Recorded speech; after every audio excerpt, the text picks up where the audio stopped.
I had this thought the other day that I'm exactly where I need to be in my life right now, and it made me realise that this is the first time I've actually thought like this or felt like this for like a long time, basically, maybe as long as I can remember. And I don't know when that shift happened or when I started thinking this way, but I just noticed there was a difference to how I'd once previously felt. And what's funny is it's not that this is a particularly fast-paced period of my life.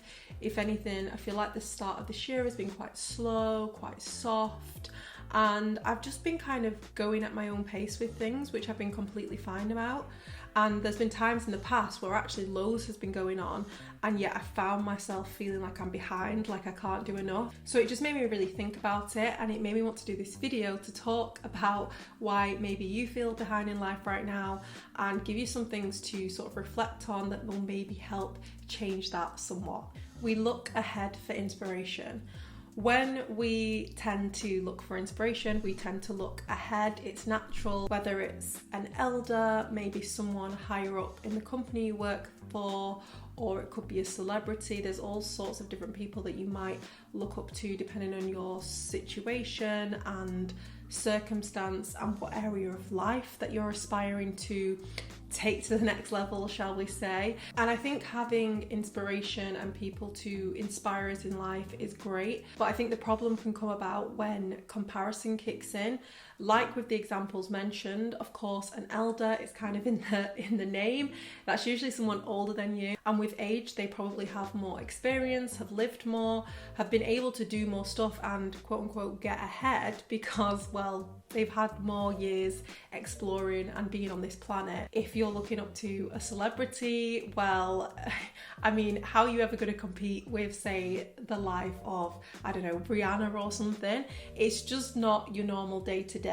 There's no problem with aspiring to a certain type of lifestyle or dreaming big. I absolutely say to people, you know, reach for the stars, reach for beyond the stars. But just remember, when it comes to the people we're being inspired by, we're usually inspired by them because they are slightly ahead. So it's good to be careful to not end up getting into comparison mode. Social media is full of highlight reels. Now, I feel like social media always gets a bad press when it comes to comparison, but of course social media is a curation for the most part of people's best bits of their lives. Of course, most people don't want to go on there and share that they've had a bad day. Some people do that, and each to their own when it comes to what type of content they share, but for the most part you are seeing a highlight of someone's life. And I think we all know this, we're all very aware. But I saw a TikTok the other day and it made me really think about this, and it's so true. And it's the fact that social media is like when we watch a film or read a book. It's that suspension of disbelief. So we kind of want those things that we see to be real. We might know deep down that someone has posed for a photo to look quote unquote perfect, but I think there's something in us that kind of switches off that aspect, so it's really easy for the comparison mode to come jumping in. It's like if you come across a page of someone who's, say, set up their own business and they're doing really well and they've got loads of sales and they're sharing these amazing achievements, which is great, you know, we love to see it, but you're not really seeing the graft necessarily, or even sometimes you might see the graft, but you might not necessarily see the real extent of the blood, sweat and tears that has gone into making that business what it is, because there's always a lot behind the scenes that you don't see. The fight is won and lost far away from witnesses, behind the lines, in the gym, and out there on the road long before I dance under those lights. I love this quote. I feel like it could be interpreted in a couple of different ways, but for the purpose of what I'm talking about, I'm definitely going to see it as something that really well highlights this idea of seeing someone's wins or losses. For us, we see all of our own wins and losses every day, and it's easier to focus on the parts that aren't going right when we can just only see everyone else's wins, or at least the majority of everyone else's wins. So it can have us questioning, like almost gaslighting ourselves, like what's wrong with us, when really there's nothing wrong with us. We just don't know anyone else as well as we know ourselves. We've been sold a particular narrative. And what I mean by that, there's no straight line. There's not this A to B path that we all have to follow. And I think, you know, we've all had different upbringings. It could be the ideas that you've been fed from Disney movies. Maybe it's from how you've been brought up in your community or even school.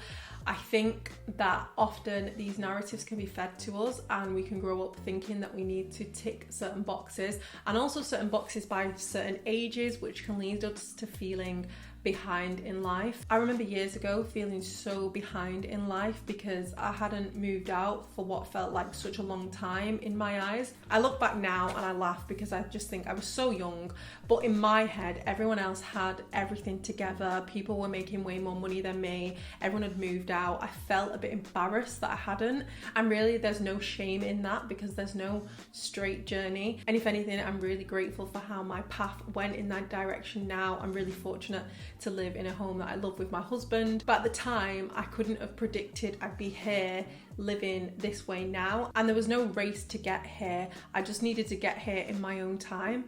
And I think with this particular narrative thing, if you are someone that wants the more conventional life with these certain things ticked, that is absolutely fine. There's no shame in that either. I think the problem comes when we have a pressure of this time scale, because things don't always work like that, and life sometimes wants to teach you lessons along the way or even just experiences. And I think it's really important to appreciate the journey and learn from the journey as well. I mean, I'm saying this in hindsight. If you would have said this to 20-year-old Samio, she would have been like, get lost, I want everything now. But in hindsight, I can see how I needed to learn many lessons along the way. Last point, because I am waffling on, we set ourselves ridiculously high standards. I do, at least, not gonna lie. I've spent much of my life being a dreamer. The problem is with being a dreamer is sometimes your head can be in the clouds. And for me, this has both served as a service, but it's also done me a disservice at times as well, because like I said before, the stars are the limit beyond that. And so there's no limitation to how big I can dream. And I feel like a lot of us can be like that. But the problem comes when we dream big and we put a time scale on it. It all comes back to this time scale. So we're all happy to write our big goals and plans, what we want for our life in a year or whatever. When we're putting ridiculous time scales on it, of course we're kind of setting ourselves up for failure. So then we feel behind because we're like, wow, I didn't do those 10,000 things on my to-do list. Sometimes we can do this in a day, never mind like a year or whatever. And another good quote for this, because this one is perfect. You probably have heard this one before. It's by Bill Gates, and I feel like a lot of people have churned this out, but it's a good one. Most people overestimate what they can do in 1 year and underestimate what they can do in 10 years. I think it's important to realize that just because you saw someone else do something in a year, it might take you 2 years, it might take you 6 months, it might take you 10 years. Again, it's kind of getting out of that comparison, because we each have our own path, lessons to learn along the way, things that we need to do, journeys we need to have. Maybe you're going traveling, maybe you're taking a detour. Life has its detours. I just realised I feel like I lost my train of thought when I was filming this segment, but I actually wanted to tie this one back to the last point about being sold this particular narrative, and we can set ourselves these high standards that kind of wrap up with these narratives that we have. And I think it's really important to check with ourselves, are these high standards that we have for ourselves actually our high standards? And that's important to think about, because the thing of feeling behind can also be in part feeling out of alignment, because we're scrambling to achieve something that deep down in our inner being doesn't actually align with us. So I think that's a really good one to check in with yourself about as well. Just wanted to bob in there and say that. The summary. So that's why you might be feeling behind in life. Now, what can you do about it? Well, I feel like it mainly comes down to comparison, doesn't it? And I've said this once and I'll say it again, but comparison is the thief of joy. Stop it, quit it, cut it out. Do as Samio says, stop comparison. I feel like I need a banner. But in all seriousness, think about these things and realise you're not actually behind in anything. And remember, we're all on our own journey, doing our own thing on this floating ball of rock in the universe. You know, so when you think about it like that, don't worry about it.